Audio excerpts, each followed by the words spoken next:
Welcome back into Titans Today. I am Tom Downey. Unfortunately, it is another therapy session on Monday as Tennessee actually once again had a halftime lead, up by as many as 10-0, and then it all slipped away in kind of blowout fashion against the Buffalo Bills. 34-10.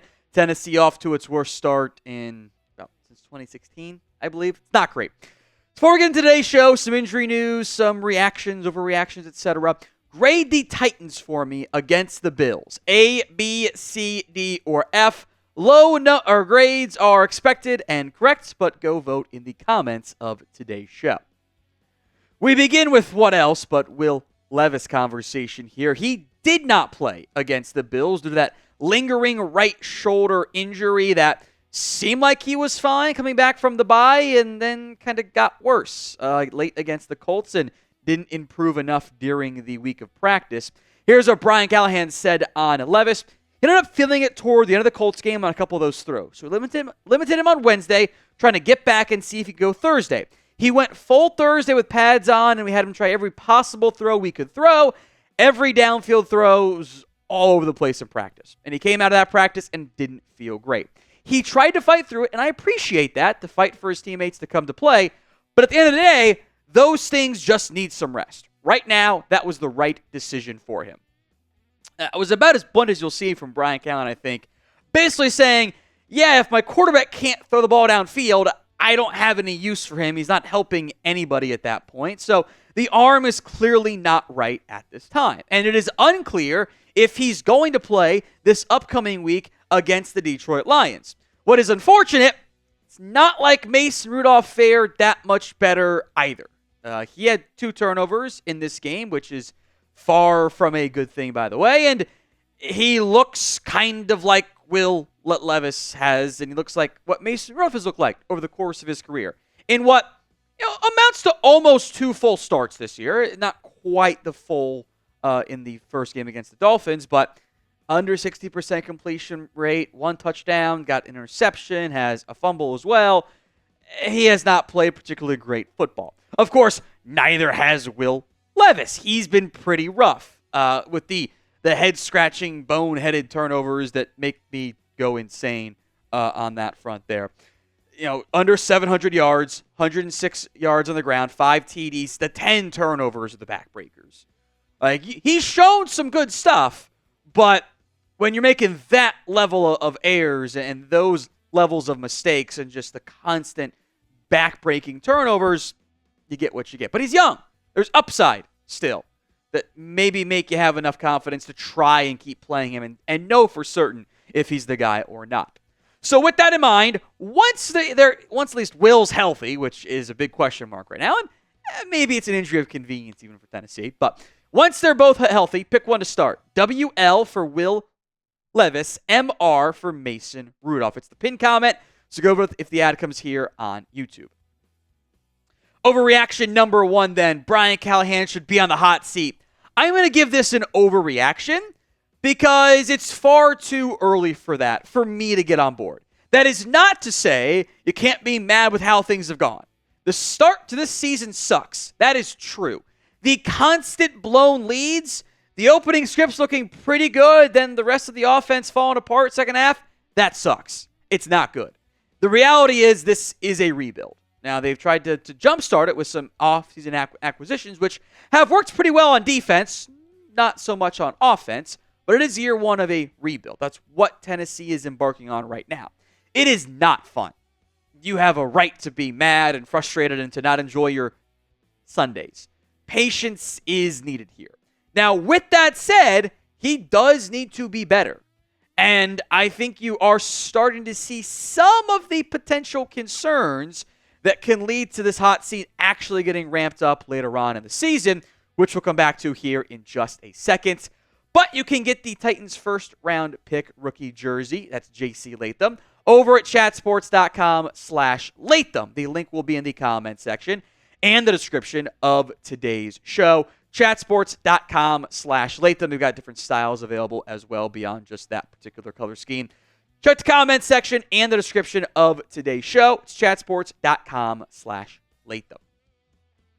Overreaction number 2. Are there potentially locker room worries and losing the team and losing the locker room? At that point, you have to start making coaching changes if that happens. I am getting a little bit worried here. And this is always a bit of a reading the tea leaves conversation because it's not always something that you're looking for. They're not going to come out and straight up say it. DeAndre Hopkins did say postgame, though, he just goes out there and runs what's called. And whenever you see that type of answer, you kind of get the, I'm just doing my job type of reaction. Now, look, there were other comments from DeAndre Hopkins, who we'll spend more time on in terms of the trade conversation here in a second, that I think it was more just like, he's frustrated. He got 1 catch on 1 target for -2 yards. Yeah, as a receiver, you're not going to be happy with that stat line in a loss. Frankly, it would be weird if there wasn't any clear frustration. That would actually worry me more. I was just like, whatever. We're here to have a good time. Like that would bother me. But this does worry me still. Whenever you get the, we're just doing what we're told, kind of the, not my fault. I'm just doing what I'm told. That could be signs of friction between your coaching staff and your players. So I'm not full on smashing the panic button right now. That does concern me a little bit. You know what would help is a win. A win would really help you. You might not get that this upcoming week. But what is your concern level over Brian Callahan? Scale it for me from 1 to 10. 1 on the low end, 10 on the high end. Overreaction number 3, trading DeAndre Hopkins. I'm at the point where I think it does make sense. It doesn't have to be right now. And maybe it's not this week. Maybe it's not next week. Maybe it's at the NFL trade deadline. But I'm at the point, I think, with the overall roster construction and the team and the quarterback and everything that I would move him before the deadline, provided I get something decent back for him. The numbers for DeAndre Hopkins are not good.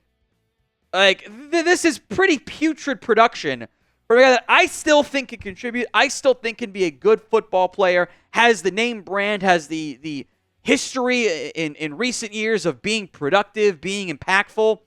This has not gone very well. And I think you could find a desperate team out there, Pittsburgh, KC, whose passing offense isn't as good as what it needs to be to go make a move there. Now, look, it hurts my wide receiver room. It does. It leaves me Calvin Ridley, Tyler Boyd, NWI, etc. That's kind of where you're at this point, where it's just not the greatest. That might hurt Will. That might not make him as good, not that he's been great anyway. But I can't even get Calvin Ridley going right now. And I got him long term. I want to get Ridley going. I want to force feed him better, higher quality targets than what he's had as of late here. So if I can get a 4th-ish round pick, I'm not going to give him away for a 7th. But if you can get, I think, fair value for him, I think at this point in the season, that probably makes the most sense. Probably benefits you in the short term and in the long term. So would you trade DeAndre Hopkins? Y for yes, N for no. Go vote for me in the comments of today's video. 4th overreaction, Tony Pollard needs some help. Now, going into this game, this is the proper reaction, by the way. Tony Pollard had more yards after contact than actual yards. He was averaging negative yards before contact per NFL's pro stats. For the season, he's averaging just 4.3 yards per carry. He's got 400 yards, 3 touchdowns. That doesn't really pop off the screen, but he is now, and they got better this week. He's averaging 4.2 yards after contact per carry. So he's getting 0.1. This is all rounding, obviously. He's averaging 0.1 yards before contact, almost all of it after contact. He is the 28th ranked back in yards, or I guess runner, because some quarterbacks are included there, in yards per carry, 3rd in yards after contact. He's actually been very good this year. You just can't always tell because the offensive line is, again, a pretty big concern. Skronsky and Latham, I think, are getting there. I've seen promise from those 2 guys. Christian Barry's fine. The right side of the offensive line is simply not good.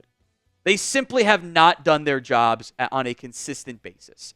Cushenberry is a little bit inconsistent. I still want to see more from Latham and Skoronski, but Radens has not played that great. And Nicholas Petit-Frere stinks. Like, this offensive line has to impact the right side. I am tired. Look, Latham got beat for some sacks. That sucks. I can't see my right tackle who came in after an injury give up eight pressures in a game. Just not feasible. He's terrible. He is a terrible right tackle. So that help is going to come in the offseason. It's not going to be an overnight change and overhaul. They tried to give Jalen Duncan a rep, and then he pulled his hamstring. Get him healthy. Try again next week, I guess. I don't really know what else to do beyond that, unfortunately. Now, we will have more Titans videos for you all year long. Hit that sub button, youtube.com/Titans